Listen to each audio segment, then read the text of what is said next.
Chennai shopping మాల్లో ఉగాది వేడుకలు. మీ పండుగ షాపింగ్ చెన్నై షాపింగ్ మాల్లో చేయండి. అందమైన వస్త్రాలతో పాటు విలువైన బహుమతులు పొందండి.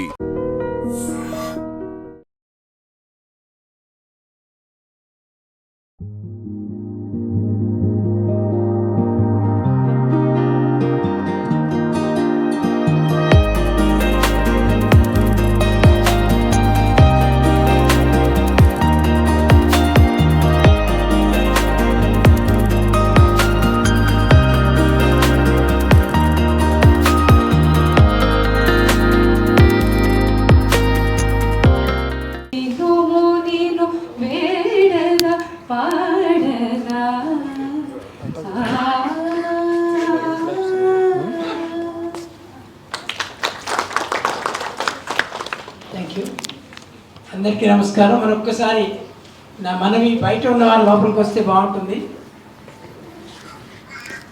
ఐఆర్డిఏ సంస్థ ప్రతి సంవత్సరం నిర్వహించేటటువంటి మహిళా దినోత్సవ కార్యక్రమంలో ఇక్కడ చేసినటువంటి మిత్రులందరికీ, అతిథులకు, సత్కార గ్రహీతలకు అందరికీ ఐఆర్డిఏ అధ్యక్షులుగా నా యొక్క శుభ స్వాగతాన్ని తెలియజేస్తున్నాను.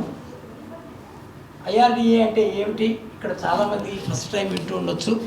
ఐఆర్డిఏ ఏం చేస్తుంది, మీరు యొక్క లక్ష్యాలు ఏమిటి, ఇప్పటి వరకు ఏం చేశారు అనేది నేను సూక్ష్మంగా వివరించి, ఎందుకంటే మనం 5:30 అనుకున్నాం, 7:30 అయింది. చాలా తొందరగా మన కార్యక్రమాన్ని ముగించేసుకున్నాం. ఈలోపు మనకి రావాల్సిన అతిథులు వస్తూ ఉంటారు. వారిని వేదిక మీదకి ఆహ్వానించుకుంటూ మన కార్యక్రమాన్ని ముందుకు తీసుకెళ్ళిపోదాం. మరి ఈ రోజున integrated rural development association IRDA అనేటటువంటి సంస్థ 25 సంవత్సరాలు రిజిస్టర్ చేయబడి, ఈ సంవత్సరం మరి సిల్వర్ జూబ్లీ ఇయర్ ఇది. కాబట్టి అదృష్టం ఏంటంటే 25 సంవత్సరాల తర్వాత ఈ సంస్థ చాలా అత్యంత ప్రాముఖ్యమైన ప్రాజెక్టులు సాధించుకోగలిగింది. ఇప్పటిదాకా చాలా కార్యక్రమాలు అనేక ప్రాంతాల్లో, అనేక దేశాల్లో నిర్వహించడం జరిగింది. స్థిరంగా సమాజానికి ఉపయోగపడేటటువంటి మంచి కార్యక్రమాన్ని చేసుకోవడానికి మరి మాకు మంచి అవకాశం 25వ సంవత్సరంలో దొరికింది. ఇంతకుముందు ఐఆర్డిఏ ఏం చేసింది, ఐఆర్డిఏ లక్ష్యాలు ఏమిటి అనే దాన్ని నేను సూక్ష్మంగా వివరిస్తాను. ఆ తర్వాత కార్యక్రమాన్ని మన వాళ్ళకి అప్పచెప్తాను. నేను ఎవరెవరు ఉన్నారో వారందరూ మాట్లాడే అవకాశాన్ని నేను కల్పిస్తాను. ఈ సంవత్సరం ముఖ్యంగా మాకు వచ్చిన ప్రాజెక్టులు గత 2023 నుంచి WHO నిర్దేశించిన ఆదేశాల ప్రకారం ఆంధ్ర, తెలంగాణ రాష్ట్రాల్లో మహిళల్లో cancer screening, cervical cancer screening ప్రాజెక్ట్ని మనం తీసుకున్నాం WHO గైడెన్స్ ద్వారా. అది ఆంధ్ర, తెలంగాణ రాష్ట్రాల్లో ఉన్నటువంటి మహిళలందరికీ ఫ్యాప్ టెస్ట్ని ఉచితంగా నిర్వహించి ఆ రిపోర్ట్లను వాళ్ళకి అందించడం, క్యాన్సర్ ఏ స్థితిలో ఉందో దాన్ని వారికి తెలియజేసి వారికి కావలసినటువంటి వైద్య సహకారానికి సంబంధించినటువంటి మరి గైడెన్స్ని కూడా మనం ఇస్తూ ఉంటాం. ఉన్న వాళ్ళలో అతి పెద్ద వయస్కులు రావిరామ గారు, మన జయ గారు, వాళ్ళిద్దరిని చూస్తే నిజంగా మీరు వీళ్ళ ఫేస్బుక్ లైక్ చేయండి. అందరూ మీ పిల్లలకు చూపించండి. మీరు చూడక్కర్లేదు, మీరు చూసే అంత ఖాళీ కూడా ఉండదేమో. ఇవాళ మీ పిల్లలు ఆ కథలు వినాల్సిన అవసరం ఉంది. మన పిల్లలు ఆ కథలు వినడం ద్వారా వారి యొక్క మానసిక స్థితిని పెంచుకోవడానికి, ఒక మేధని కూడా అభివృద్ధి చేసుకోవడానికి చాలా ఉపయోగపడుతుందని రావిరామ గారి ద్వారా నేను ఈ వేదిక నుంచి మీ అందరికీ తెలియజేస్తున్నాను. వారిని కీలకోపన్యాసం చేయడానికి ఆహ్వానించడం జరిగింది. మా హేమకి చెప్పాను, నువ్వు ఏం చేస్తావో, ఎట్లా పట్టుకుంటావు, ఆమెను పట్టుకొని మన వేదికకి తీసుకుని రావాలి.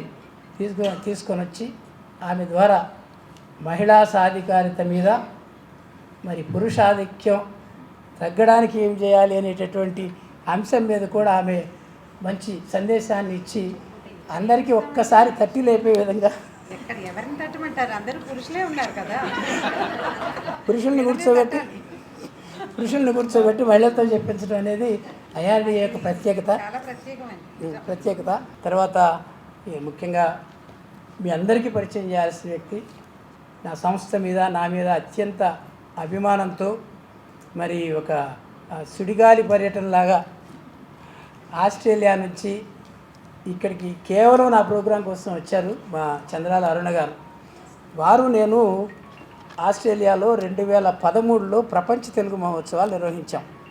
సిడ్నీలో వారు ఆ ప్రపంచ తెలుగు మహోత్సవాలకు అధ్యక్షులు, నేను జనరల్ సెక్రటరీ. సిడ్నీలో నిర్వహించాం. ఆమె చాలా సింపుల్గా, నిజంగా అందరికంటే ముందు వచ్చింది. ఆమె 5:30 కల్లా వచ్చేసింది. ఎలా మనలాగానే కూర్చుని ఉంది. అని ఆమె పిఎంఓలో ఉంటుంది ఆస్ట్రేలియాలో. ఆల్బనీస్ ప్రైమ్ మినిస్టరు రెగ్యులర్గా మీట్ అవుతుంటారు. మల్టీకల్చర్ డెవలప్మెంట్ మీద ఆస్ట్రేలియా గవర్నమెంట్లో వారికి అడ్వైజర్గా పనిచేస్తున్నారు. మరి ఇంకా చాలా యాక్టివిటీస్ ఉన్నాయి. సిడ్నీలో ఎంపీగా 2 సార్లు పోటీ చేశారు. అదేవిధంగా ఒక ఎమ్మెల్సీగా పోటీ చేశారు. మరి ప్రభుత్వానికి అడ్వైజర్గా ఉన్నారు. ఆ టైంలో మేము కార్యక్రమం నిర్వహించినప్పుడు అప్పటి ప్రధానమంత్రి జూలియా గిలార్డ్ని మాకు పరిచయం చేసి మా దగ్గరికి తీసుకుని వచ్చి మేము ప్రింట్ చేసినటువంటి సావనీర్కి ఆ ప్రైమ్ మినిస్టర్ ద్వారా ప్రీఫేస్ రాయించారు, ముందు మాట రాయించారు. అంత గొప్ప వ్యక్తి చాలా సింపుల్గా వచ్చి కూర్చుంటారు. ఈ ఎడిటర్లు ఉన్నారు ఇక్కడ. ఎడిటింగ్ అనేది అదొక గొప్ప కళ. అప్పుడే జర్నలిజం మాస్ కమ్యూనికేషన్ కంప్లీట్ చేసినందుకు ఎడిటర్ ఉద్యోగం వచ్చింది. ఆయన ఎడిటింగ్ ప్రతిభ సమాజం మీద చూపిద్దామని వెళ్ళాడు. వెళ్ళి ఒక మార్కెట్లో ఇచ్చట చేపలు అమ్మబడునని బోర్డు చూశాడు.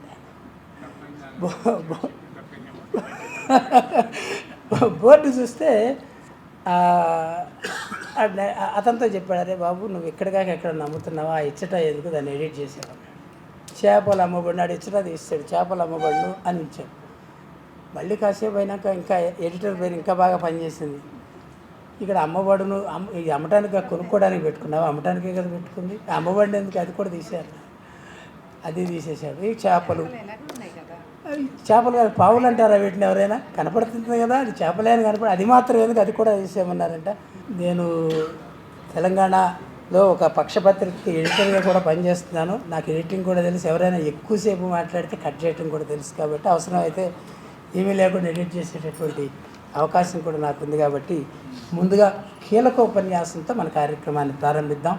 ఈ కార్యక్రమానికి కీలకమైన ఉపన్యాసం చేయడానికి మనం ఆహ్వానించినటువంటి ప్రత్యేక అతిథి రావి రమాదేవి గారిని వారి యొక్క ఉపన్యాసం అందించాల్సిందిగా ఆహ్వానిస్తున్నాం.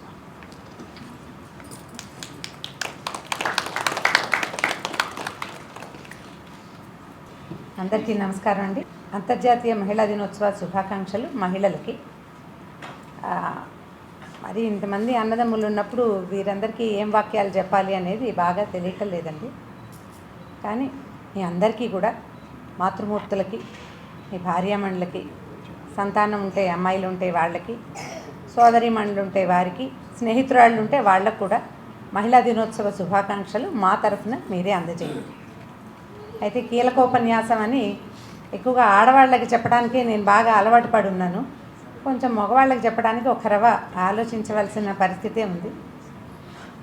అయితే అంతర్జాతీయ మహిళా దినోత్సవం ఫారిన్ కంట్రీలో పుట్టింది. ఇది ఇండియాలో అయితే పుట్టలేదు, భారతదేశంలో పుట్టింది కాదు కదా.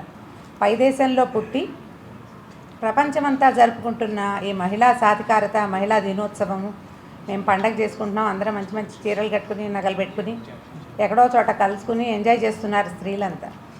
నిజానికి భారతదేశంలోనే మహిళా సాధికారత, ఈ మహిళా దినోత్సవాలు ముందు పుట్టాయి. ఎందుకంటే ఇండియాలో, భారతదేశంలో, మన ధర్మంలో, సనాతన సాంప్రదాయంలో స్త్రీలకు ఇచ్చిన ప్రాముఖ్యత కానీ, స్త్రీల పేరు మీద ఉన్నటువంటి మహావాక్యాలు కానీ ప్రపంచ దేశాల్లో ఎక్కడా లేవు. అక్కడంతా సమానంగా ఉన్నారు స్త్రీలు పురుషులు. ఇక్కడ స్త్రీలు ఎక్కువ, స్త్రీలకి ఎక్కువ గౌరవం లభించింది. మీరు చూడండి, ఏ దేవతా పాత్రలు తీసుకున్నా ముందు భార్య పేరు చెప్పి తర్వాత భర్త పేరు చెప్పబడుతుంది. ఒక శివపార్వతులు తప్ప మిగిలినవన్నీ పార్వతీ పరమేశ్వర్లు అంటాం, లక్ష్మీనారాయణులు అంటాం, వాణి హిరణ్య గర్భులు అంటే సరస్వతీదేవి, బ్రహ్మ, ఇలాంటి పేర్లతోటే చెప్తాం. ధర్మం మొట్టమొదట స్త్రీకి ఎక్కువ ప్రాముఖ్యత ఇచ్చింది. ఎందుకంటే మనము మాతృకా వర్ణం నుంచే పుట్టామని మన సంప్రదాయం చెప్తుంది. వేదం ఏం ప్రతిపాదిస్తుంటే మైటోకాండ్రియా నుంచే ప్రపంచం పెరిగింది అని. మైటోకాండ్రియా అంటే మాతృకా బీజం. మాతృబీజం కేవలం స్త్రీ మాత్రమే. ఆమెకి పురుషుడితోటి ప్రమేయమే లేదు, పురుషుడికి ఆమెతోటే ప్రమేయం ఉంది అని ఆదిశంకరులు రాసిన సౌందర్యలహరిలో ఉన్న మొట్టమొదటి శ్లోకంలోనే చెప్తాడు. శివుడు స్థాణువులాగా ఉంటాడు, అతను కదలలేడమ్మా, నువ్వు ఉంటేనే అతను కదులుతాడు. ఒక వస్తువు అంతే. ఆ వస్తువులో ఉన్న చైతన్యమే స్త్రీ శక్తి అయిన ఆద్యశక్తి అని ఆమె నుంచే ప్రపంచం పుట్టిందని వేదమే ప్రతిపాదించింది. దీనికి ఇతర దేశాల వాళ్ళు ఎవరో ఇంటర్నేషనల్ డే అని ఒకటి పెట్టి మన మీదకు తోసి మేము డ్యాన్సులు చేయడానికి మనకు ఒక అవకాశం ఇచ్చారు, కానీ నిజానికి అది భారతదేశంలో సనాతన ధర్మంలోనే పుట్టి ఉంది. మీరు మొత్తం పురాణ పాత్రలు అన్నీ తీసుకుంటే మనకి సాధారణంగా దేవుళ్ళకి 2 భార్యలు అని చెప్పుకుంటుంటారు. మిగిలిన ధర్మాల వాళ్ళు అంటారు అసలు దేవుళ్ళకి భార్యలే ఉండకూడదు, మీ దేవుళ్ళందరికీ 2 భార్యలు. ఇలాంటి కథలు బాగా వింటాం, ప్రశ్నలు మరీ వింటున్నాం ఇవాళ రేపు. మీరు బ్రహ్మదేవుని తీసుకోండి, మనకి త్రిమూర్తులు ఉన్నారు, బ్రహ్మ విష్ణు మహేశ్వరులు. వాళ్ళ వల్లే కదా ప్రపంచం పుట్టి పెరుగుతుంది. బ్రహ్మ సృష్టిస్తాడు, విష్ణువు దీన్ని పాలిస్తాడు, శివుడు లయం చేస్తాడు. ఇప్పుడు పుట్టించే బ్రహ్మకి కావాల్సింది ఏంటండి? నాలెడ్జ్ కదా. ఆ నాలెడ్జ్ ఒక స్త్రీ స్వరూపంగా చెప్పబడింది, కానీ అది ఆయనకి భార్యగా చేశారు సరస్వతీదేవిని. ఆ భార్యగా చెప్పబడే ఆవిడ్ని నాలుక మీద పెట్టుకున్నాడు మన బ్రహ్మదేవుడు. రెండో శక్తి ఏమో విష్ణుమూర్తి, ఆయన ప్రపంచాన్ని నడిపిస్తాడు, ఆయన బొజ్జలోనే ఉంటుంది ప్రపంచం అంతా అని చెప్తాం. భాగవతం చూపిస్తుంది కృష్ణుడి నోట్లోనే ప్రపంచం ఉంది అని. అయితే ఈ ప్రపంచాన్ని నడిపేవాడికి పాలన పోషణ 2 విషయాలు ఉండాలి. ఏదైనా నడవాలంటే అదే కదా కావాలి. దానికి కావాల్సింది ఏమిటి? ఒకటి భూమి అంటే సస్యము క్షేత్రము, తర్వాత ధనము. అందుకని శ్రీదేవి భూదేవి 2 ఉన్నారు. అవి 2 స్త్రీ శక్తులుగా ఉండి స్త్రీ స్వరూపాలుగా మనకి చూపించారు, కానీ భగవంతుడి కథ నడపడానికి ఏర్పరచుకున్నవే తప్ప అది ఆడవాళ్ళుగా మనం భావించడానికి వీల్లేదు. ఇకపోతే శివుడు, ఆయన లయకారకుడు, ప్రపంచం అంతటినీ మళ్ళీ మట్టిలో కలిపి పుట్టిస్తాడు, పుట్టించేందుకు అవకాశం ఇస్తాడు. ఈ మట్టిలో కలపాలంటే ఒక చిన్న పని చేయాలన్నా మనకి ఎనర్జీ కావాలి. ఆ ఎనర్జీయే శక్తి స్వరూపిణి అయిన పార్వతి. ఆమె అతనితో ఉండి ఆ పని చేయిస్తుంది. వీళ్ళని భార్యలుగా అట్లా తీసుకోవడానికి వీలే లేదు. ఇలా మొత్తం మన దేవతలందరి కథలు ఇవే. అయితే దీంట్లో చూడండి, లక్ష్మీనారాయణులు, వాణి హిరణ్యగర్భులు, పార్వతీ పరమేశ్వరులు, ఈ 3టితో పాటు ఇంకా ఉన్నారు దేవతలు. ఈ కథ అంతా నడిపేవాడు ఇంద్రుడు, మనకి వర్షాలు కురిపిస్తాడు, పంటలు పండిస్తాడు. ఆయన కూడా శచీ పురంధరాభ్యాన్ నమః అని చెప్తారు. శచీదేవి ముందు వస్తుంది, ఆయన భార్య పేరే. మనం చూడండి, అందరూ హిందూ వివాహ వేదిక సగం పెళ్ళవంగానే తీసుకెళ్లి వాకిట్లో నుంచోబెడతారు, అరుంధతి నక్షత్రాన్ని చూపిస్తారు. ఆమె ఒక స్త్రీ, ఆమె భర్త ఉంటాడు పక్కన. ఇంతకీ ఆవిడ ఒంటరిగా ఉండదు, భార్య భర్త పక్క పక్కన నక్షత్రాలుగా ఉంటారు. ఎండాకాలం కూడా మంచి మిట్ట మధ్యాహ్నం పొద్దున 9 గంటలకు పెళ్ళైతే 12 గంటలకు తీసుకెళ్ళి వాకిట్లో నుంచోబెట్టి చేయి జాపి ఫోటోలు తీస్తున్నారు ఇప్పుడు అక్కడ అని చూపిస్తారు. అక్కడ ఏముంది, ఎండ మొహం మాడిపోతూ ఉంటుంది. ఈ మొహం మాడుతున్న ఎండలో కూడా అరుంధతి ఉన్న స్థానాన్ని చూపించడమే మన సాంప్రదాయం. స్త్రీలకి ఆ రకమైన గౌరవం ఇచ్చింది భారతదేశం. ఇప్పుడు మన కర్మకి మనం బేటీ బచావో బచావో అని బతిమలాడుకునే దుస్థితికి మనమే తెచ్చుకున్నాం. దాన్ని బచాయించండి నాయన, దీన్ని చదివించండి నాయన అని మనకొకళ్ళు చెప్పాలండి. భారతదేశంలో స్త్రీల చదువుకి పెద్ద పీట వేశారు. మన అమ్మలకి అమ్మమ్మలకి ఎవరికి పుస్తకాలు చదవటం రాదు, కానీ అందరికీ రామాయణం భారతం భాగవతం వచ్చు, వాళ్ళకి తెలుసు. మన తల్లులే మనని పుస్తకాలు పట్టించి వేలు పట్టించి చదివించారు. ముందు తరాలలో ఒక గ్యాప్ తోటి స్త్రీ విద్య తగ్గిపోయింది. కానీ మనం బాగా ముందు తరాల్లో ఉండే అహల్యాబాయి హోల్కర్ నాటికి 10వ శతాబ్దం 14వ శతాబ్దంలో రాణులందరికీ చదవచ్చు, యుద్ధ విద్యలు వచ్చు, అసలు వాళ్ళకి రాని విషయమే లేదు. 16, 17 శతాబ్దాల్లో మన భారతదేశం చేసుకున్న దౌర్భాగ్యం వల్ల స్త్రీలకి చదువు దూరమైంది. కానీ ఇప్పుడేదో మనం టెక్నికల్ నాలెడ్జ్ కోసం చదువుకుంటాం, ఎందుకంటే పెద్ద పెద్ద చదువులు మన ముందు వాళ్ళకి వచ్చు కదా. మనకి మనుస్మృతిని పాటిస్తామండి. దీన్ని మనుధర్మం అని ఒక రకమైన వెగటుగా మాట్లాడే రోజు వచ్చింది.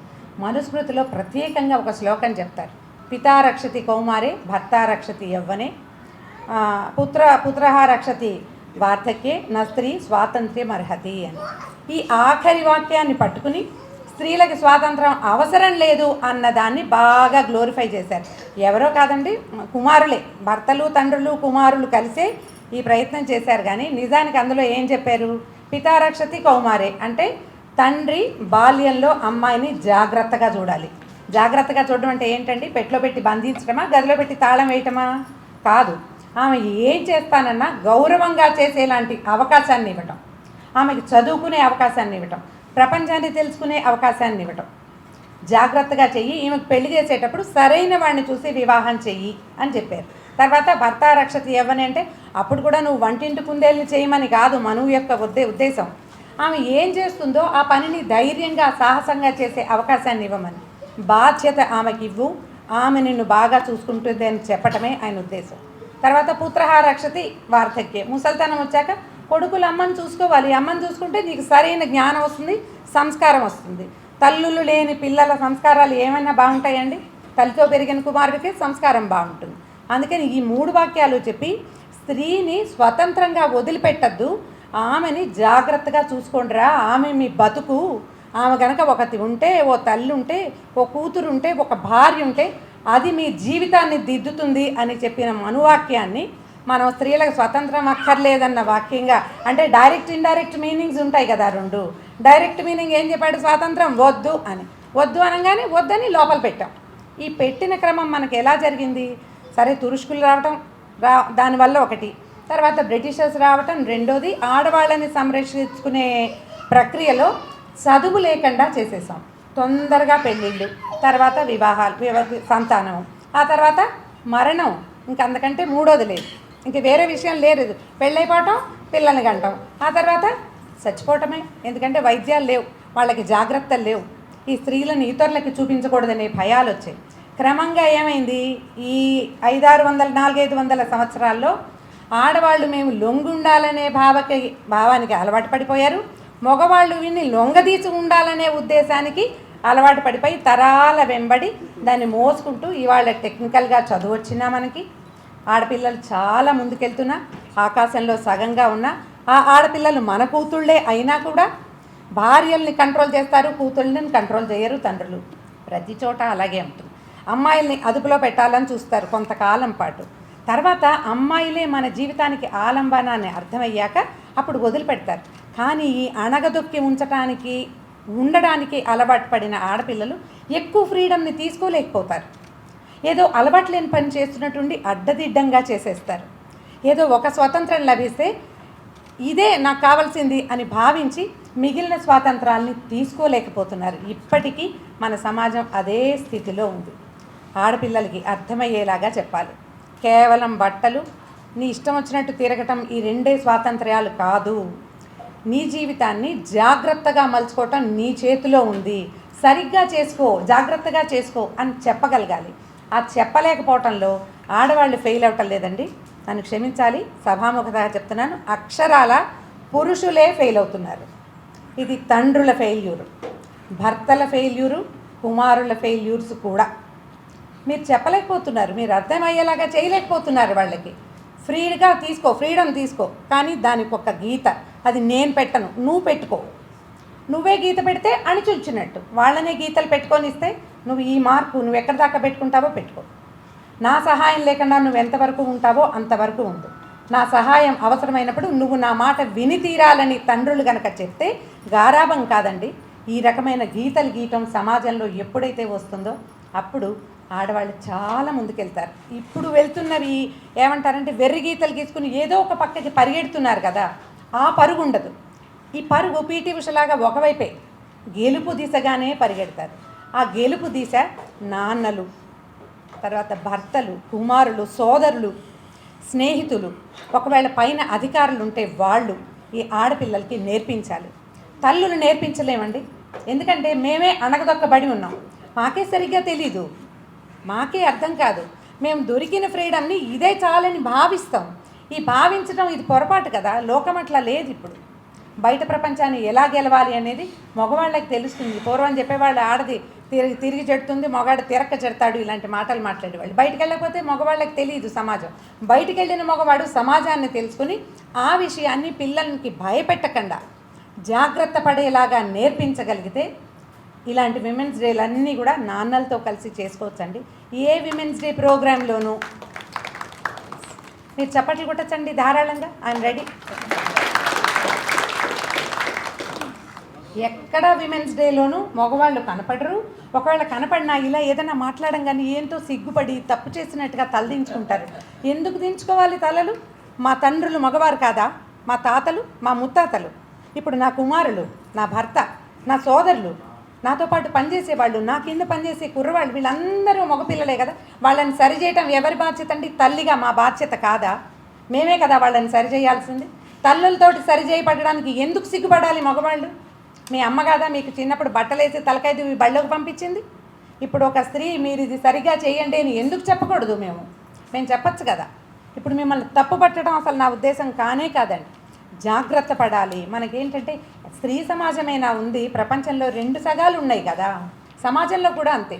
స్త్రీ సమాజము పురుష సమాజము 2 సమానంగా కలిసి పనిచేస్తేనే ఇక్కడ హార్మోనీ ఏర్పడుతుంది. ఈ పూర్వకాలం భారతదేశంలో ఎలాంటి హార్మోనీ ఉండేదో ఆ హార్మోనీని ఇప్పుడు మనం సాధించగలుగుతాం. అహల్యాబాయి హోల్కర్ లాంటి వాళ్ళండి, ఆవిడకి భర్త చనిపోతే ఎన్నేళ్ళో రాజ్యం చేసింది, ఎన్ని దేవాలయాలో కట్టింది ఆవిడ. స్త్రీలకి దత్తత స్వీకారం అవసరము, వాళ్ళు కూడా పిల్లల్ని పెంచుకోవచ్చు, భర్తలపైనా సరే ఓ పిల్లాన్ని పెంచుకొని తమ ఆస్తిని ఇవ్వచ్చు అనే ఒక వాక్యాన్ని ఆవిడ ప్రవేశపెట్టింది. అంతకుముందు భర్త కనుక చనిపోయాడు అనుకోండి ఒక స్త్రీకి, వాళ్ళ ఆస్తి మొత్తం ప్రభుత్వపరం అయిపోయేది. ఇలా సంపన్నులైన అధికారులు ఎవరైనా చనిపోతే పిల్లలు లేకుండా మొత్తం ఆస్తి అంతా ప్రభుత్వానికి వచ్చేసేది. ఈ స్త్రీలు ఏమవ్వాలి, వీళ్ళట అనాథ శరణాలయాల్లో చేరేవాళ్ళు పాత రోజుల్లో. ఒక 2 ఆడవాళ్ళు వచ్చి మాకు ఇంత ఆస్తి ఉంది, మా కజిన్స్లో పిల్లలు ఉన్నారు, మాకు సంతానాన్ని పెంచుకోవాలని ఉందని అడిగితే అప్పుడు ఆమె మొత్తం సర్వే చేయించి ఇలాంటి ఒక దురాచారం ఉన్నది భారతదేశంలోని ఆవిడ తన రాష్ట్రంలో నుంచి తీసేశారు. తర్వాత అది భారతదేశం అంతా పాకింది. తర్వాత కలడు నాకు కూడా తెలుసండి, ఒక 100-150 ఏళ్ల క్రితం కథలు కనుక చదివితే శ్రీపాద సుబ్రహ్మణ్య శాస్త్రి గారు రాసిన కథల్లో ఈ విధవరాళ్ళు సంతానాన్ని పెంచుకోవటం, ఒక పిల్లాన్ని దత్తత తీసుకుని ఆస్తంతా వాడికి ఇచ్చి అతని చేత తనకి తండ్రికి అదే భర్తకి తద్దినాలు పెట్టించుకునే సంస్కృతి మన భారతదేశంలో, మనకి ఆంధ్ర ప్రాంతంలో చాలా విస్తారంగా ఉండేది. అది అహల్యాబాయి హోల్కర్ వల్ల వచ్చిందండి. ఎందుకంటే భర్త చనిపోయాక ఆమె ఆ రాజ్యాన్ని స్వీకరించింది. రాణిగా ఆమె ఎంత పేరు ప్రతిష్ట సంపాదించిందంటే, మీరు ఇండోర్ వెళ్తే ఎయిర్పోర్ట్కి వెనక్కి తిరిగి చూస్తే అహల్యాబాయి హోల్కర్ ఎయిర్పోర్ట్ అని ఉంటుంది. ఒక స్త్రీ సాధించింది. అది ఎప్పుడండి, ఇప్పటి సంగతి, అది 800-900 సంవత్సరాల నాడు. మరి అప్పుడు అంత సాధిస్తే ఇప్పుడు మేమేంటండి బతిమలాడుకోవాలి, మాకు స్వతంత్రం ఇవ్వమని. మేము ఎందుకు బతిమలాడాలి? ఆవిడెవరో రాణిగారు చేయగలిగింది, పైగా అసలు జీవోలు పాస్ చేయగలిగింది ఆవిడ. భారతదేశం అంతా దేవాలయాలు నిర్మించింది. కాశీలో మీరు చూస్తే పెద్ద పెద్ద దేవాలయాలు అహల్యాబాయి హోల్కర్ కట్టింది. ఈ ఉజ్జయిన్లో, ఇండోర్లో ఆమె వెళ్ళని ప్లేస్ లేదు. ఆఖరికి అమర్నాథ్, కేదార్నాథ్లో కూడా ఆమె పేరుతోటి స్తూపాలు స్మారకాలు కనపడతాయి. ఒక స్త్రీ సాధించింది. మనం అహల్యాబాయి దాకా వెళ్ళొద్దు, మనం ఇక్కడే రాణి రుద్రమని చూసాం, పురుషుడిగా పెంచబడింది. ఆవిడున్న కాలంలో ఆడవాళ్ళది ఒక సైన్యం ఉండేది. గోనగన్నారెడ్డి భార్య అన్నమాంబిక దానికి డైరెక్టర్స్గా ఉండేది. స్త్రీలు చేశారు, అందులో రెడ్డి గారి భార్యలు ఉండేవాళ్ళు, బ్రాహ్మణుల భార్యలు కూడా ఉండేవాళ్ళు, అందరూ పనిచేసేవాళ్ళు. మన ముందు ఒక 200-400 సంవత్సరాల క్రితమే ఆడవాళ్ళు అన్ని పనులు చేస్తే మనం ఒక అమ్మాయిని రోడ్డు మీద పంపించడానికి భయపడే దుస్థితిలో ఉన్నామంటే దీనికి కారణం ఎవరండి? సమాజం. మనం కాదా? మనమే కదా. ఈ జాగ్రత్త వహిస్తే కమింగ్ విమెన్స్ డేస్ అన్నీ నాన్నలతో అన్నదమ్ములతో ఆడవాళ్ళు కలిసి చేసుకుంటారు. ఇప్పుడు ఎట్లా అయిందంటేనండి, సారీ టు సే ఈ మాట చెప్పడం, విమెన్స్ డే మేము మాత్రమే చేసుకునే ఒక ప్రోగ్రాం లాగా తయారైంది. నిన్న మేము వెళ్ళాం, ఎక్కడున్న శ్యామలు ఎక్కడున్నారు, మొన్న మనం వెళ్ళిన ప్రోగ్రాంలో ఒక 3-4 మగవాళ్ళు ఉన్నారండి, 500-600 స్త్రీలే. నిజంగా అక్కడ మగవాళ్ళకు వాక్యం చెప్పడానికి వీల్లేదు, వాళ్ళ కష్టంతో వస్తుంది కూడా. ఏం వాళ్ళ మీద నెగిటివ్గా మాట్లాడినా కష్టమే. అదే ఇప్పుడు మా ప్రైవసీకి మీరు ఇబ్బంది ఎందుకు అయ్యారు? మీరు మా నాన్న కాదా? నాన్న దగ్గర ప్రైవసీ కావాలా? అక్కర్లేదు. మీరు మా అన్నయ్యో తమ్ముడో కాదా? అన్నయ్య తమ్ముడు దగ్గర ప్రైవసీ కావాలా? అక్కర్లేదు. మా కుమారులు కాదా? ఇక్కడ ఉన్న వాళ్ళలో కొంతమంది నా కొడుకుల వయసు పిల్లలు ఉన్నారు, మా కెమెరామెన్ ఉన్నారు, వాళ్ళంతా అందరికీ అమ్మనే నేను. వాళ్ళ ముందు నాకు ఎందుకు ప్రైవసీ కావాల్సి వస్తుంది? నన్ను ఆ స్థాయికి దించింది ఎవరు? నాకు ఈ ఆన్సర్ కావాలి. నేనా? మేమేనా? మాకు ప్రైవసీ కావాలి బాబోయ్, వీళ్ళని తట్టుకోలేకపోతున్నామని మేము అనుకుంటున్నామా? మమ్మల్ని ఆ స్టేజ్కి ఈ భారతదేశంలో ఉన్న పురుష సమాజం తీసుకొచ్చిందా? నేను మగవాళ్ళని అంటలేదండి, ఎందుకంటే మా నాన్న అనటం నాకు అసలు ఇష్టమే ఉండదు. ఇందులో తల్లుల పాత్ర ఎక్కడుందంటే, ఈ మొత్తం పురుష సమాజం అంతా ఆడవాళ్ళ చేతుల్లో పెరిగిందేనండి. మేమే చెప్తాం పెళ్ళాన్ని కంట్రోల్లో పెట్టుకో అని కదా, చెల్లిని జాగ్రత్తగా చూసుకో, చెల్లిని బాగా చూసుకో, జాగ్రత్తగా చూసుకోవాలి, చెల్లిని నువ్వే ఉద్ధరించాలి, ఎప్పటికీ చెల్లిని అన్నయ్యే ఉద్ధరించాలి. ఆ చెల్లి అన్నయ్యకి ఏ సహాయము చేయదు, చేయపోయినా పర్వాలేదు, చెల్లి చిన్నది కదా దాన్ని నువ్వు చూడాలి. ఇవన్నీ తల్లులు నేర్పిస్తారండి. ఇది మన తెలివి తక్కువతనం వల్ల, మనం ఒకళ్ళకొకళ్ళని చేసుకునే హాని వల్ల, నువ్వు నేను ప్రత్యర్థులం, భార్యాభర్త ఎప్పుడూ ప్రత్యర్థులే. ఆ భర్తలో తండ్రి కనపడ్డు, ఆ భార్యలో తల్లి కనపడదు. అదో పులి, వీడో సింహం. ఇవి చూసేసరికల్లా ఆడ మనిషి ఏదైనా ఎక్కువ తక్కువ మాట్లాడంగానే చాలా సులువు, ఎడంచే ఎత్తితే అయిపోతుంది. కొంతమంది కాలెత్తే మహానుభావులు కూడా ఉంటారు, కుక్కల్ని వాటిని గుర్తు చేసుకుని ఆ పని కూడా చేస్తారు, గాడిదలు కూడా గుర్తొస్తాయి. ఈ రెండిటితో ఏమవుతుంది? భార్యాభర్త సమాజంతో మిగిలిన సమాజం పాడవుతుంది. కాబట్టి ఇక్కడ భార్యలుగా ఉన్నవారు, భర్తలుగా ఉన్నవారు కూడా మనం మన స్పౌస్ తోటి ప్రవర్తించే విధానం వల్లే సమాజంలో చెడుకి కారణమవుతున్నామని కొద్దిగా గుర్తిస్తే అప్పుడు అంతర్జాతీయ మహిళా దినోత్సవాన్ని మనం కలిసి చేసుకోవచ్చు. ఇప్పుడు మగవాళ్ళకు కూడా ఉంది కదండి అంతర్జాతీయ పురుష దినోత్సవం ఉంది కదా, మెన్స్ డే ఉంది. మెన్స్ డే ఎవరైనా అన్నయ్యలు సెలబ్రేట్ చేసుకుంటున్నారండి? మీరు ఎందుకు సార్ పిలవట్లేదు వీరిని అడగాలి మనం. మీరు ఎందుకు మెన్స్ డేని సెలబ్రేట్ చేయట్లేదండి? ఐదా తరఫున చేయాలి కదా. భార్యా బాధ్యత సంఘం పెడుతున్నారా మీరు?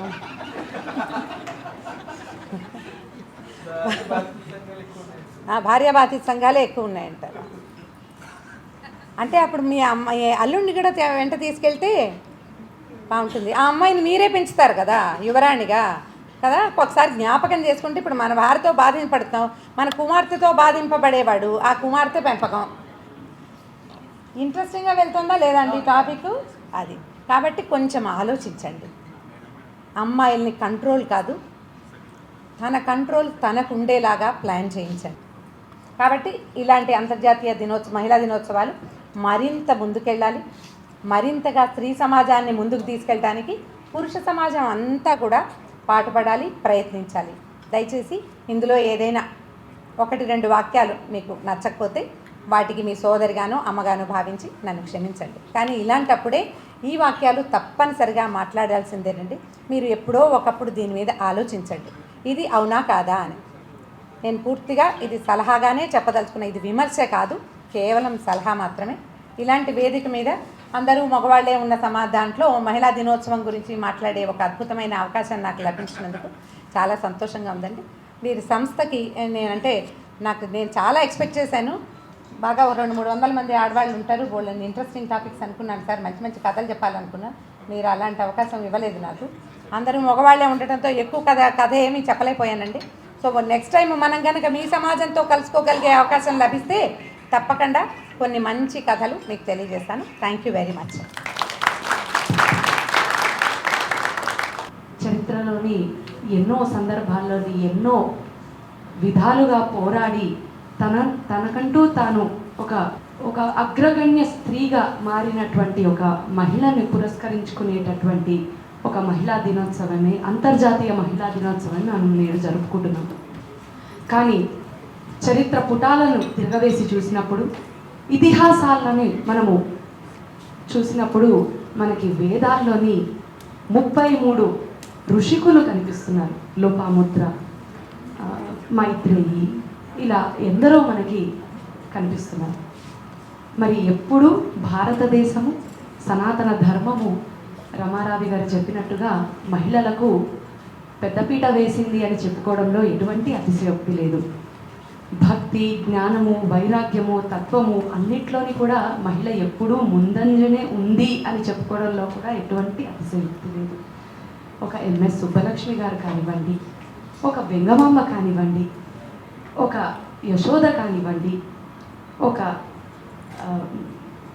ఎవరిని చూసుకున్నా కూడా మనకి మాతృమూర్తిగా, మాతృస్వరూపిణిగా, ప్రేమమయిగానే ఒక మహిళ మనకి కనిపిస్తూ వచ్చింది.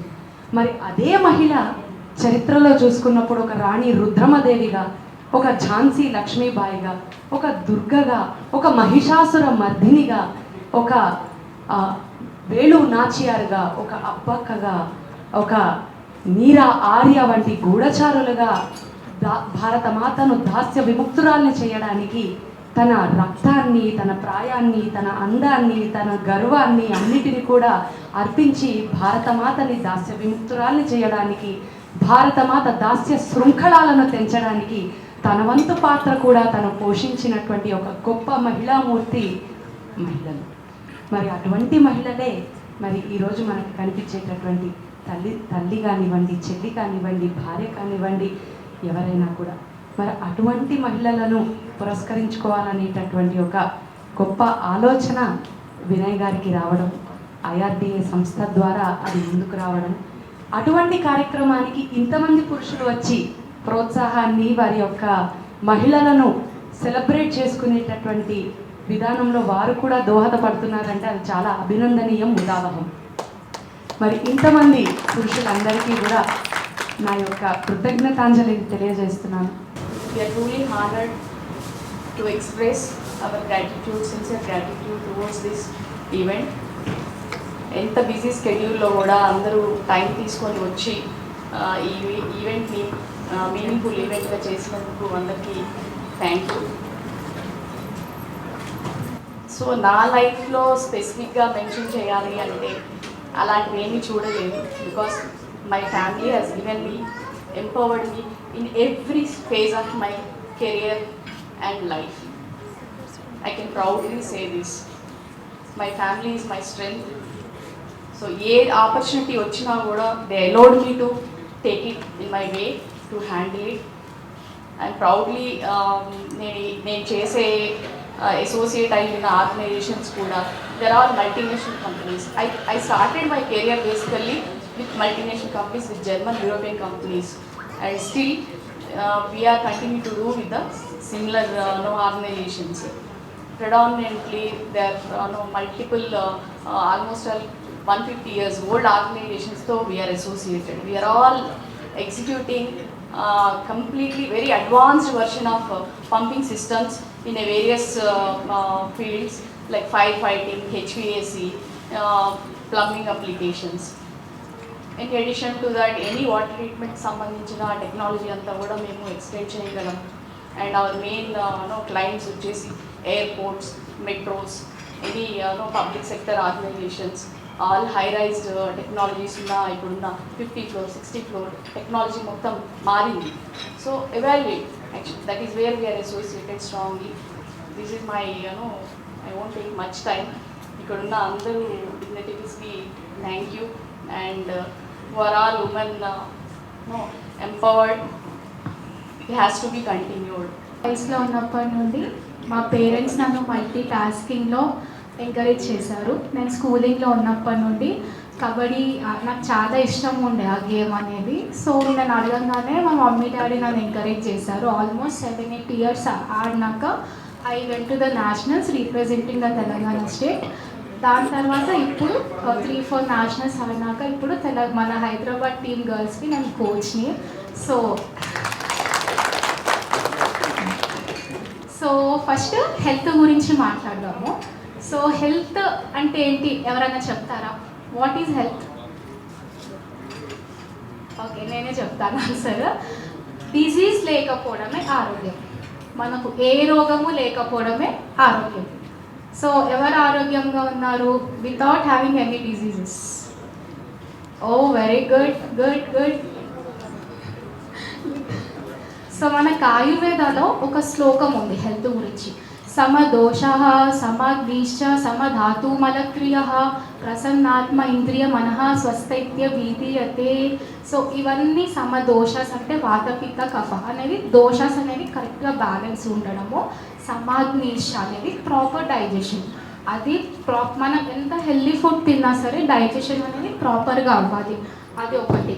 సమధాతు మలక్రియ. సమధాతు ఇన్ ద సెన్స్ మన దగ్గర 7 ధాతుస్ ఉంటాయి. ధాతుస్ రస రక్త మాంస మేధ అస్థి అవన్నీ ప్రాపర్గా వర్క్ చేస్తున్నాయా లేదా.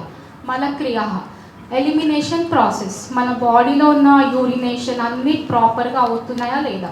ప్రసన్న ఆత్మ ఇంద్రియ మనః స్వస్థైత్య భీతియతే. సో మన ఆత్మ ప్రసన్నంగా అవ్వాలి. అప్పుడు మనము స్వస్థ్య అంటే హెల్త్ ప్రాపర్గా ఉన్నామని అర్థం. సో ప్రాపర్ హెల్త్ అవ్వాలంటే మనకు 3 types ఆఫ్ ఫుడ్ ఉంటుంది. సాత్విక, రాజసిక, తామసిక ఫుడ్. సో సాత్విక ఆహారం గురించి ఒక శ్లోకం చెప్తాను, మన భగవద్గీతలో ఉంది. ఆయు సత్వ బల ఆరోగ్య సుఖ ప్రీతి వివర్ధన రస్య స్నిగ్ధ స్థిరాహృత్వ ఆహార సాత్విక ప్రియ.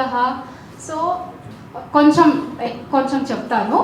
ఆయు సత్వ బల ఆరోగ్య సుఖ ప్రీతి వివర్ధన. సో సాత్విక ఆహారం తినడం వలన మన ఆయువు అనేది పెరుగుతుంది, మన లైఫ్ స్పాన్ అనేది పెరుగుతుంది. సుఖ ప్రీతి వివర్ధన రస్య స్నిగ్ధ స్థిరాహృత్వ ఆహార సాత్విక ప్రియ. సో మ్యాక్సిమం లిక్విడ్ ఉన్న ఫుడ్ కన్జ్యూమ్ చేయండి, న్యాచురల్ ఫుడ్ తినడం వల్ల. సో దీన్ని సాత్విక ఆహారం అని అంటారు. సో మనకు రాజసిక, తామసిక కూడా ఉంది. రాజసిక లైక్ మన మసాలాస్ ఇవి ఉన్న ఫుడ్, తామసిక అనేది నాన్ వెజ్ ఫుడ్. సో మనం ఎలాంటి ఫుడ్ అయితే తీసుకుంటామో దానివల్ల మన హెల్త్ అనేది కనిపిస్తుంటుంది. Thank you all. ప్రతి ఒక్కరికి కూడా పేరు పేరున సమయం తక్కువ ఉంది అన్నారు చారి గారు. బట్ ఐ థింక్ కొంచెం మాట్లాడితే మేబీ మెన్ ఇక్కడ ఉన్నారు కాబట్టి మెసేజ్ విల్ స్ప్రెడ్ ఫాస్ట్ అనుకుంటున్నాను నేను. ఎందుకంటే విమెన్ ఎప్పుడు చూడు మీరు సోషల్ మీడియాలో చూసినట్టయితే ఇద్దరు లేడీస్ పక్కన కూర్చున్నట్టయితే this is the speedest transfer of data అని జోక్స్ వేస్తూ ఉంటారు. బట్ ఐ థింక్ మీరు దాంట్లో విమెన్ని కూడా అందుకొని ఇవాళ చెప్పిన మంచి విషయాలు కూడా ప్రతి దగ్గర కూడా పాస్ ఆన్ చేయాలని కోరుకుంటున్నా. And first of all congratulations Vinay sir, ఎందుకంటే మీరు ఇందాక చెప్పారు మీ అచీవ్మెంట్స్, మీ ప్రోగ్రామ్స్, మీ టార్గెట్స్ చెప్పినప్పుడు ఐ వాజ్ రియల్లీ అమేజ్డ్. ఎందుకంటే ఎవరైనా కానీ మనకి ప్రాఫిటబుల్ సెక్టర్స్ మీద ఎక్కువ ఫోకస్ పెడతారు, బట్ మీరు సోషల్ రిఫార్మింగ్ సెక్టర్స్ మీద ఫోకస్ పెట్టారు. ఒకటి ఆహారం, ఇంకొకటి ఆరోగ్యం.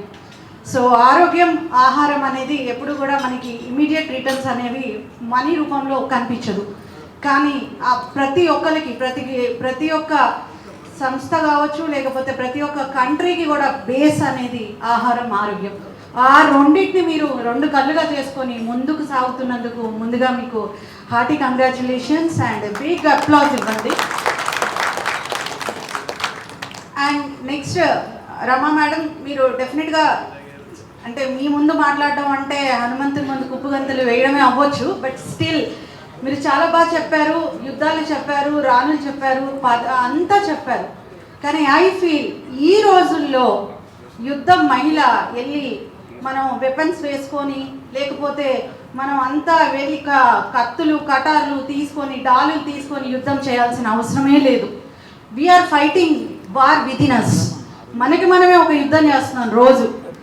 కోవిడ్లో నేను I was working as a head of an institute. కోవిడ్లో ఒక ఆల్మోస్ట్ 10,000 మంది పేషెంట్స్ని ట్రీట్ చేయడం జరిగింది. గాంధీ తర్వాత స్టేట్లో టాప్ మోస్ట్ హాస్పిటల్గా విత్ లెస్సర్ ఇన్ఫ్రాస్ట్రక్చర్తో పనిచేయడం జరిగింది. ఆ టైంలో ఒక 2 ఇంపార్టెంట్ స్టోరీస్.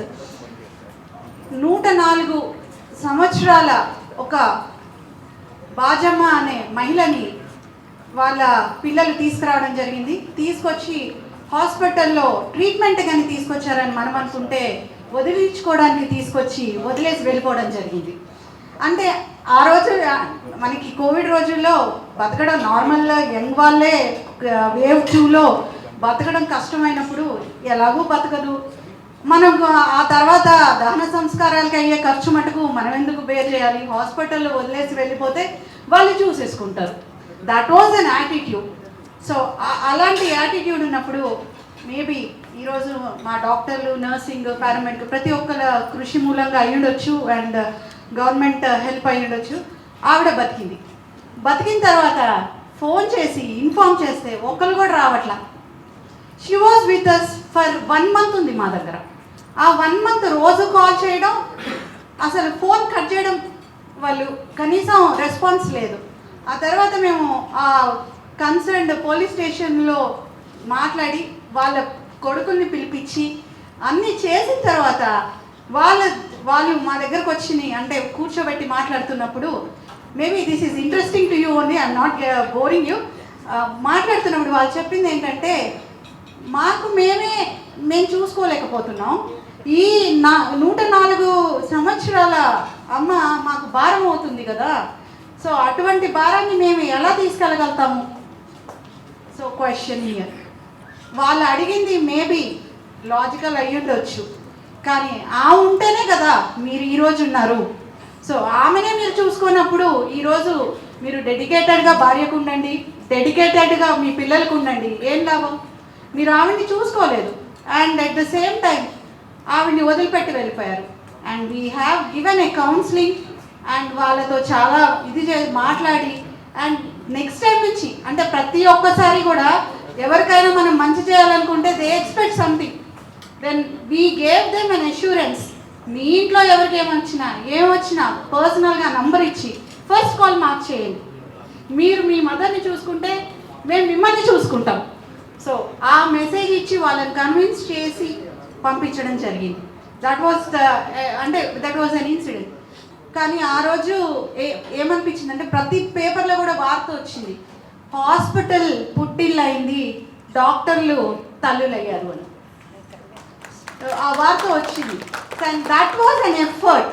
ఈ 2 స్టోరీస్లో మీకు ఏం కనిపించింది? అంటే మనకి మనం వేసుకోవాల్సిన ప్రశ్నలు ఎన్నో ఉన్నాయి. ఈ 2 స్టోరీస్లో మనకు కనిపించింది ఆడవారి పట్ల బాధ్యత. So it is a big term, it is a small term అయి ఉండొచ్చు, కానీ ఆ బాధ్యత అనేది ఎక్కడా లేదు, ఫ్యామిలీకి లేదు. ఒక దగ్గర మనం ఫ్యామిలీకి లేక చూసాం, ఇంకొక దగ్గర సమాజానికి లేక చూసాం. సో ఈ బాధ్యత అనేది మనకి మనం పెంపొందించుకున్నప్పుడు మన చుట్టూ ఉన్న పరిసరాలు ఎలా ఉన్నారు, ప్రజలు ఎలా ఉన్నారు, మనుషులు ఎలా ఉన్నారు, మనం ఏం చేయగలుగుతాం అనేది చూసినప్పుడు ఇట్లాంటి క్రైమ్ రేట్ ఎంతైనా తగ్గిపోతుంది. సో మీరు ప్రతి ఒక్కటి కూడా మీ టైం ఇవ్వండి. అండ్ బయట ఎన్నో యుద్ధాలు చేసే ఆడవాళ్ళు ఇంట్లో మీకోసం భోజనం చేయడానికి ఎంతో తపన పడి టేబుల్ మీద సిద్ధం చేసి ఉంచుతారు. Just smile and appreciation and it will take you somewhere else. So మీ కోపాలు, మీరు చేసేవన్నీ కూడా, మీ విసుగులు మీ భార్యల మీద, మీ పిల్లల మీద, మీ తల్లుల మీద, బికాస్ విమెన్ అంటే కొంచెం లీనియన్స్ కదా ప్రతి ఒక్కళ్ళకి. ఆ లీనియన్స్ని వదిలిపెట్టి try to respect them, and the respect you give and you are going to get it in return in and tons more. So thank you so much. నాకు ఇంత మంచి sorry sir for taking more time, but ఇంత మంచి opportunity ఇచ్చినందుకు and ఇంతమంది stalwarts పక్కన కూర్చోబెట్టినందుకు and I'm really honoured and I'm very humbled sir. Thank you so much. Thank you very much. నిజంగా ఇంకా ఒక్కరే మిగిలారు మనకి. మన అతిథులు మాట్లాడే ముందు మేము ప్రతి సంవత్సరం జర్నలిస్ట్ అనే దాని మీద జర్నలిస్టులు అన్నీ చూసుకుంటే ఈ సంవత్సరం 3 మా హేమ ప్రతిపాదించింది. ఎవరంటే సుమన్ టీవీ నుంచి నిరుపమ, రత్స రాములమ్మ, 3 జయలక్ష్మి. నేను ఫైనల్గా ఎవరికి చేద్దాం సార్ అని అంటే నేను అమ్మాయి జయాకి చేయాలమ్మా, ఎందుకంటే సమాజానికి అవసరమైనటువంటి కథల్ని కానీ, సమాజానికి అవసరమైనటువంటి కార్యక్రమాలు కానీ తను పబ్లిక్లోకి తీసుకొచ్చే విధానం తప్పనిసరిగా మరి అది స్ఫూర్తివంతంగా ఉంది. కాబట్టి నేను ఆమెకు మొగ్గు చూపాను. మరి ఇక్కడ రావటం మీడియా ద్వారా, మరి తను ఇప్పుడు ఐ డ్రీమ్ ఛానల్లో మహిళా శాఖకి మరి వైస్ ప్రెసిడెంట్గా ఉంటున్నారు.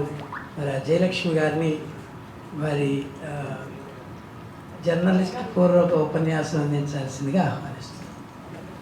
చాలా సంతోషం అండి. Good evening.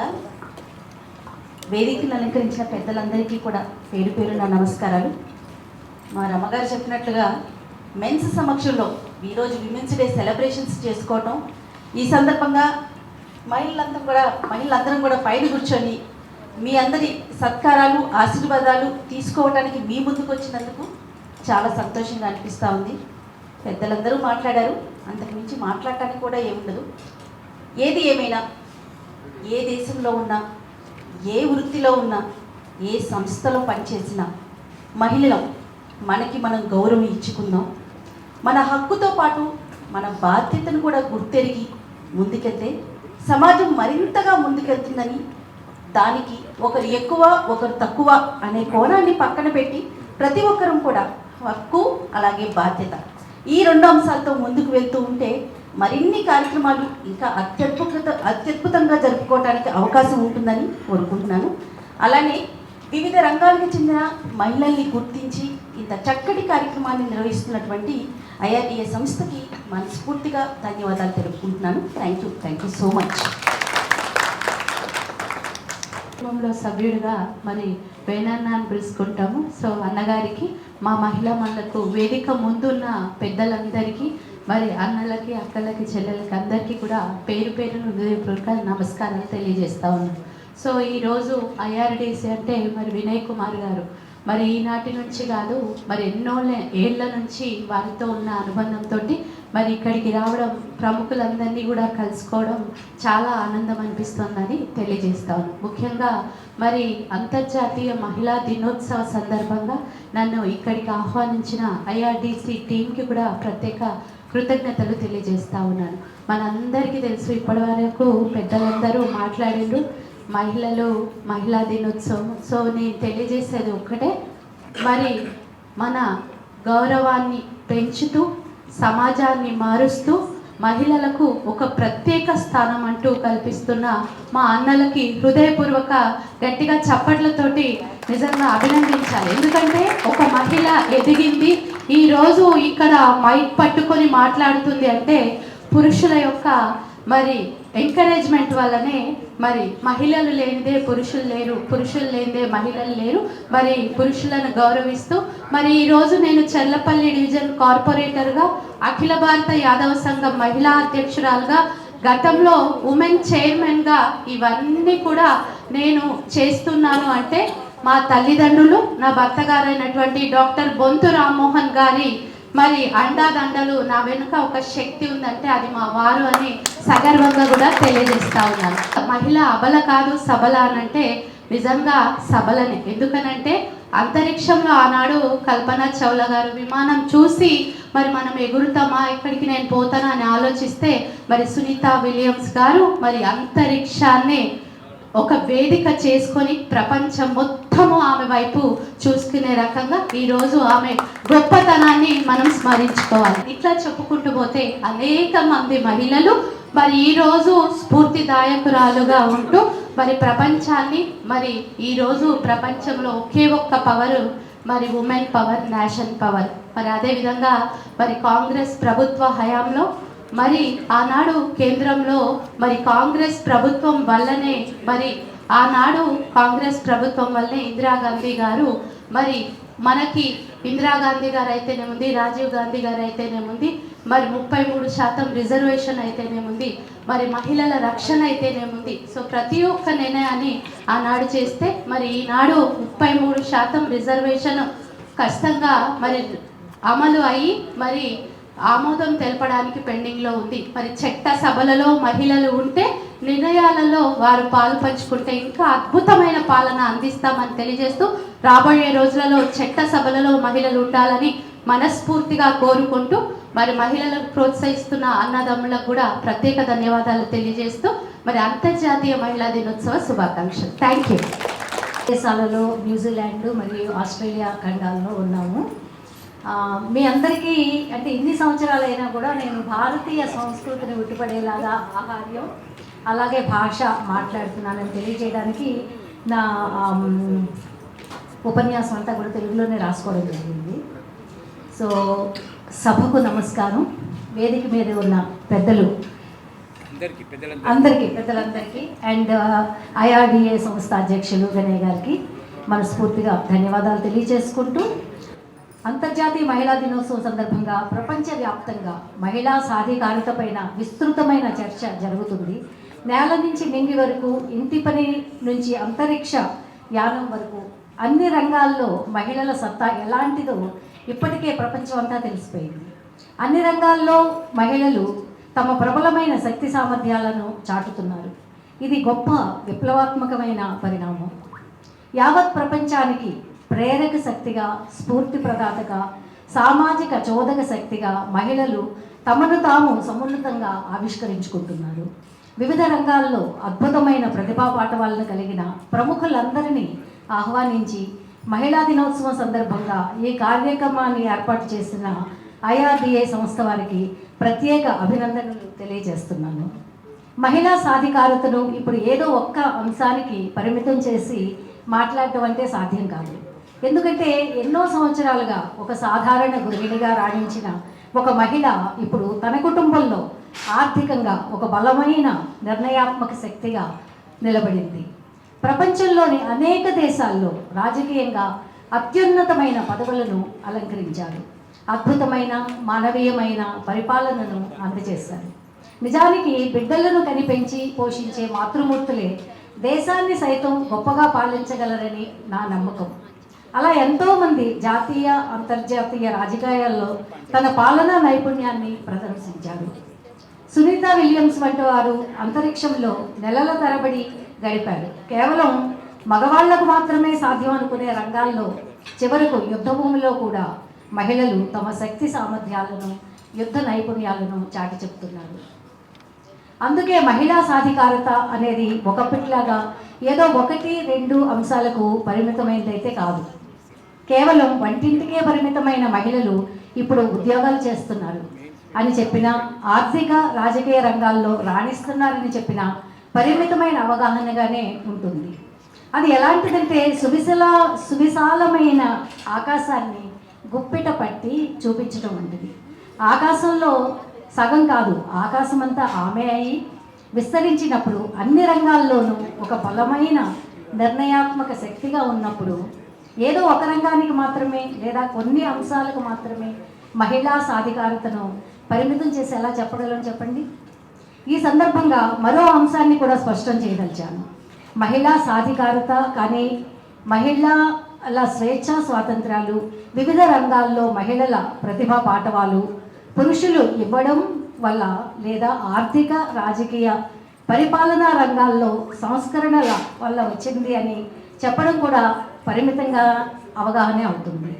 శతాబ్దాలుగా మహిళలు తమ హక్కుల కోసం, ఉనికి కోసం, పురుషాధిపత్యం నుంచి విముక్తి కోసం సాగించిన ఉద్యమం వల్లనే అది సాధ్యమైందని నా భావన. ఈ సందర్భంగా మహిళా సాధికారత కోసం విశేషమైన కృషి చేస్తున్న రోటరీ క్లబ్ ఆఫ్ గ్లోబల్ గురించి 2 విషయాలు. ఈ మధ్య కాలంలో నేను రోటరీ క్లబ్ నుంచి సర్వీస్ చేయడం జరుగుతుందండి. మహిళల ఆత్మగౌరవం, ఆత్మాభిమాన పరిరక్షణ కోసం హుందాగా, గౌరవప్రదంగా తమ జీవనాన్ని కొనసాగించే అవకాశాల కోసం రోటరీ క్లబ్ ప్రపంచవ్యాప్తంగా ఈ కృషిని కొనసాగిస్తోంది. మూఢనమ్మకాలు, సామాజిక కట్టుబాట్లపైన మహిళలకు అవగాహన కల్పిస్తోంది. అలాగే మహిళల ఋతుచక్రం పైన ఉన్న అపోహలను తొలగించేందుకు అనేక అవగాహన కార్యక్రమాలను, సదస్సులను, సమావేశాలను ఏర్పాటు చేస్తుంది. ఇందులో భాగంగానే మేము కప్ ఆఫ్ డిగ్నిటీ ప్రాజెక్ట్ చేపట్టాము. దారిద్ర్య రేఖకు దిగువన ఉన్న నిరుపేద మహిళలు, విద్యార్థినులు నెలసరి సమయంలో ఆరోగ్యకరమైన, పరిశుభ్రమైన వాతావరణాన్ని కలిగి ఉండేందుకు పర్యావరణ హితమైన ప్రమాణాలతో శానిటరీ ప్యాడ్స్ను తయారు చేసి అందజేస్తున్నాం. వాటిని తిరిగి ఉపయోగించుకునే విధంగా రూపొందించడం వల్ల ఆర్థికంగా భారం కాదు, అదే సమయంలో పర్యావరణానికి ఎలాంటి హాని ఉండదు కూడా. గుజరాత్లో 15,000 మంది అమ్మాయిలకు ఈ డిగ్నిటీ కప్పులను అందజేశాము. 15 మంది డాక్టర్లు ఒక్కొక్కరు 1000 చొప్పున వీటిని పంపిణీ చేశారు. త్వరలో కేరళ రాష్ట్రంలో కూడా కప్ ఆఫ్ డిగ్నిటీ కార్యక్రమాన్ని నిర్వహిస్తున్నాము. ప్రభుత్వ పాఠశాలల్లో బాలికల కోసం టాయిలెట్ బ్లాక్స్ నిర్వహించే కార్యక్రమం కొన్ని సంవత్సరాలుగా విజయవంతంగా కొనసాగుతుందని చెప్పడానికి గర్వంగా ఉంది. ప్రస్తుతం నేను Australia rotary club of Strathfield community service డైరెక్టర్గా, రోటరీ డిస్ట్రిక్ట్ 967 కాన్ఫరెన్స్ చైర్పర్సన్గా యాస్పైర్ టు ఇన్స్పైర్ 2026 కార్యక్రమాన్ని చేపట్టాం. ఈ సందర్భంగా మరొక విషయాన్ని కూడా మీ దృష్టికి తేదలిచాను. ఆస్ట్రేలియాలో వివిధ రంగాల్లో అనేక సామాజిక సేవా కార్యక్రమాల్లో పాల్గొనే అవకాశం నాకు లభించింది. సౌత్ ఏషియన్ అడ్వైజరీ బోర్డు మెంబర్గా, New South Wales women's committee సభ్యురాలుగా, ప్రత్యేకించి గ్లోబల్ విమెన్స్ నెట్వర్క్ వ్యవస్థాపక అధ్యక్షురాలుగా ఎన్నో కార్యక్రమాలు చేపట్టాను. యునైటెడ్ ఇండియన్స్ అసోసియేషన్ అధ్యక్షురాలుగా కొనసాగుతున్న సమయంలో ఎదురైన అనుభవాలు నన్ను తీవ్రంగా కలిచివేశాయి.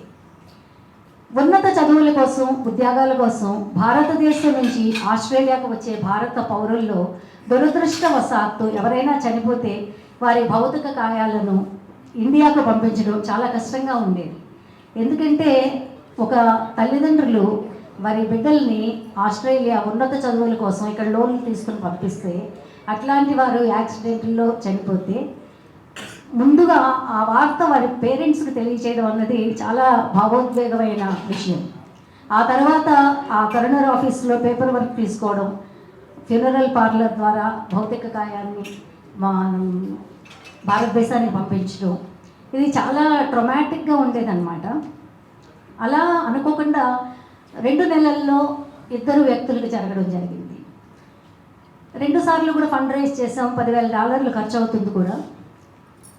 నాకు 2వ సారి అయిపోయిన తర్వాత నిద్ర పట్ల, అరే ఇదేంటి 3వసారి కనుక ఇలా జరిగితే ఏంటి పరిస్థితి, ఎవరు ముందుకు వచ్చి ఫండ్స్ ఇస్తారు ఇంకా అన్నప్పుడు నేను మా కాన్సుల్ జనరల్కి ఫోన్ చేసి, మీరు ఇది భారతదేశం యొక్క మోరల్ ఆబ్లిగేషన్, ఎందుకంటే మేమందరం ఆస్ట్రేలియా సిటిజన్స్, ఈ పిల్లలు లేకపోతే భారతదేశ సిటిజన్లకి ఇట్లా జరిగినప్పుడు భారతదేశ ప్రభుత్వం మోరల్ ఆబ్లిగేషన్తో బాధ్యత వహించాల్సిన అవసరం ఉంది అని చెప్తే ఆయన అక్కడ హై కమిషనర్ సుజాత సింగ్ గారు అప్పుడు ఆవిడకి కాల్ చేయమన్నారు.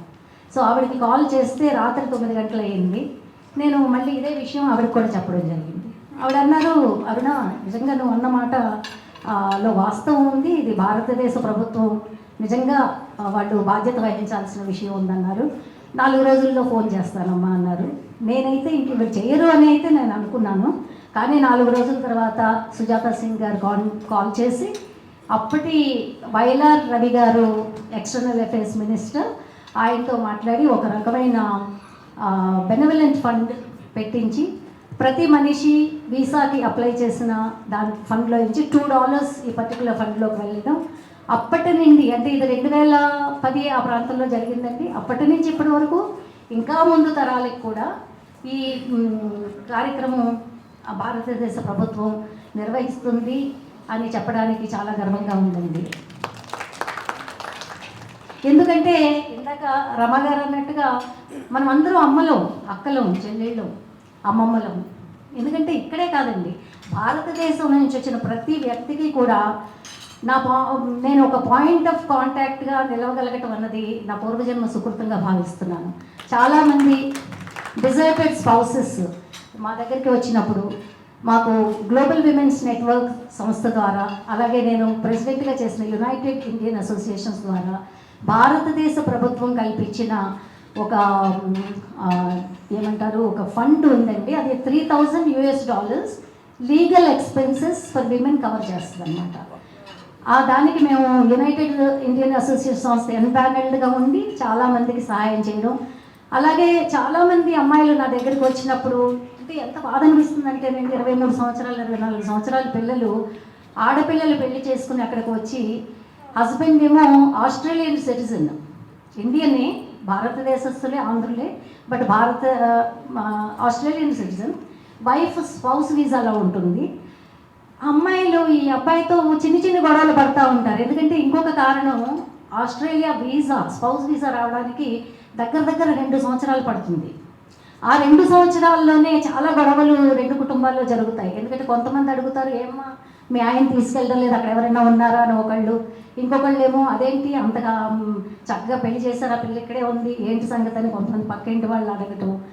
అలాగే ఈ భార్యాభర్తల మధ్యన కూడా వారు అక్కడ కలిసేటప్పటికే ఫ్రిక్షన్ వచ్చేస్తుంది. ఆ తర్వాత కొంతమంది ఆర్థికంగా స్థితిపరులైన వాళ్ళు టికెట్ కొనుక్కొని విజిటర్ వీసాలో, టూరిస్ట్ వీసాలో వచ్చి భర్త దగ్గర 3 నెలలు ఉండి వెనక్కి రావడం జరుగుతుంది. అందరికీ అది సాధ్యపడే విషయం కాదు. అలా 2 సంవత్సరాలు అయ్యి వాళ్ళు వచ్చేటప్పటికి ఆల్రెడీ గొడవలు ఉన్న వల్ల ఇంకా చిలికి గాలివానయ్యి గొడవలు అయిపోయి హస్బెండ్ ఏమో లీగల్ నోటీస్ ఇచ్చేసి ఈ అమ్మాయిని పెడతారు. అప్పటి వరకు మేము దెబ్బలాడుకుంటున్నాం, ఇంకా మాట్లాడుకోవచ్చు అంటారు. ఒక్కసారి లీగల్ నోటీస్ ఇచ్చాక ఓన్లీ లాయర్ టు లాయరే మాట్లాడుకోవాలి.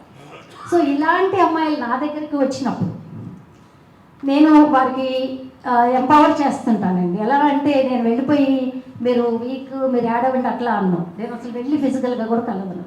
కానీ నేను ఎంతసేపు వాళ్ళకి ఫోన్లో నాకు ఎవరైతే ఫోన్ చేస్తారో 24 గంటలు నా లైన్ ఓపెన్ ఉంటుంది, నేను మాట్లాడతాను మీతో. కానీ వారికి కొన్ని స్టెప్స్ చెప్తాను. ఏంటంటే మీరు ముందు ఫస్ట్ మీ కేస్ స్టడీ అంతా రాయండి. ఎందుకంటే మోస్ట్లీ ఇప్పుడు ఎడ్యుకేటెడ్ విమెన్ ఇంజనీరింగ్లు ఇవన్నీ చదువుతున్నారు.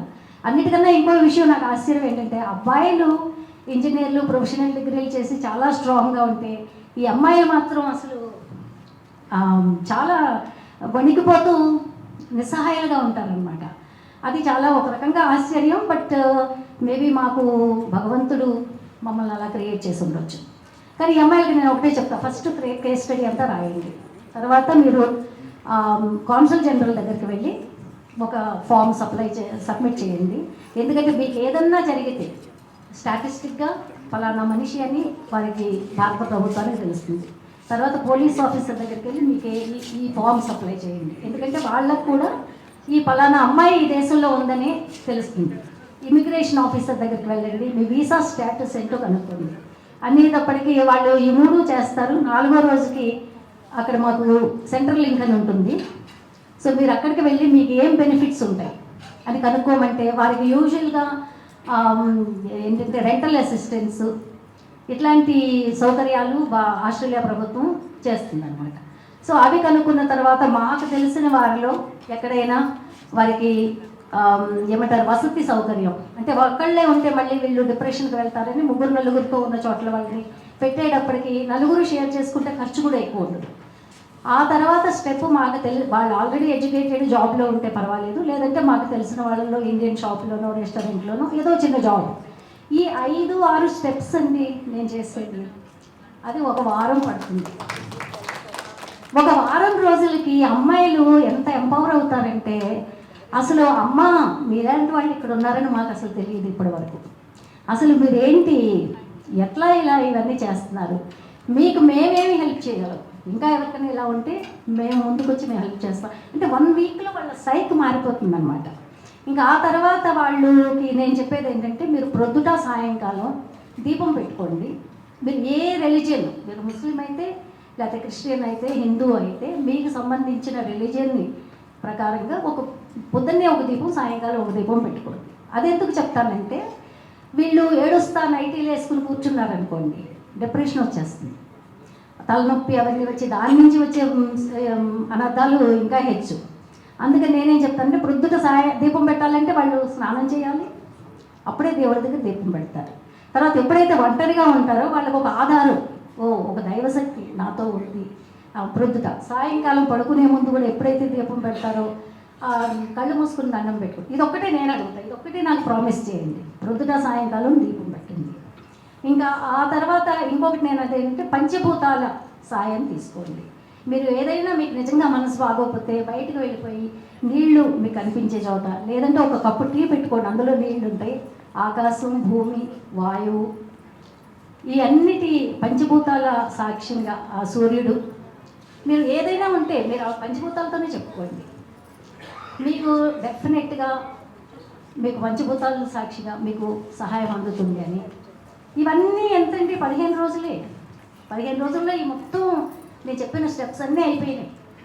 ఆ 15 రోజులు అయిపోయిన తర్వాత వాళ్ళు అసలు ఆల్మోస్ట్ ఎలా ఉంటారంటే చేతికి డబ్బు వస్తుంది, వీసా స్టేటస్ తెలిసింది, మాకు వీసా ఉంటుంది అని.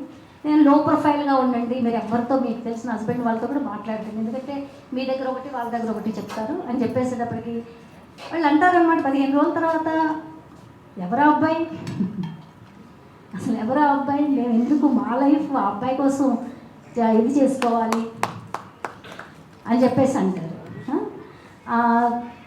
ఇది నేను ఎందుకు చెప్తున్నానంటే చాలామంది అమ్మలు దీన్ని ఆదర్శంగా తీసుకుని వాళ్ళ దగ్గరికి ఎవరు వచ్చినా కూడా అది ఏ దేశంలో అయినా కూడా వారికి అండగా నిలిచి మీకు మేము ఉన్నాము, మీరు వీక్ అని ఎవరితో చెప్పొద్దండి. నేను అంటాను అసలు హ్యూమన్ రేసే చాలా స్ట్రాంగ్ రేస్, ఇది చాలా స్ట్రాంగ్, అందులో విమెన్ ఇంకా స్ట్రాంగ్. రమా గారు కరెక్ట్ కదండి. అసలు పురుళ్ళు అవంటే మీరు తెలుసు కదండి, మీ అందరికీ ఎంత కష్టం, అంత ఎందుకంటే అంత బలమైన స్త్రీమూర్తి.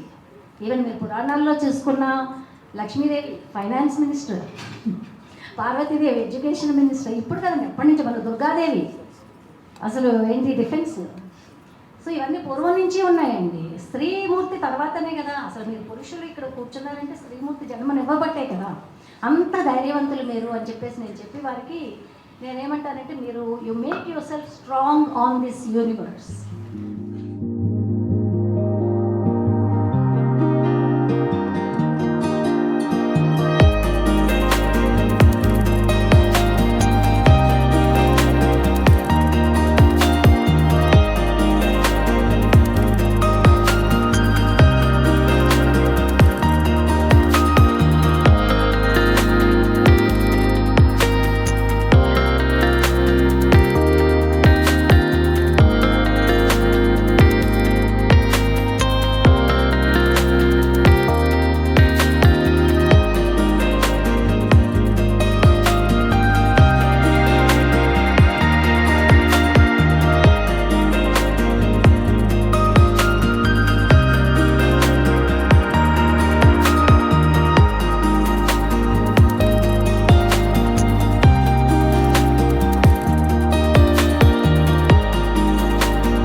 for more videos, Please subscribe to iDream. Please subscribe to iDream. Please subscribe iDream. And please subscribe to iDream.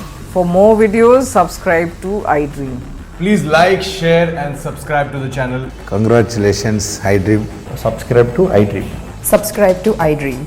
So subscribe to iDream Media.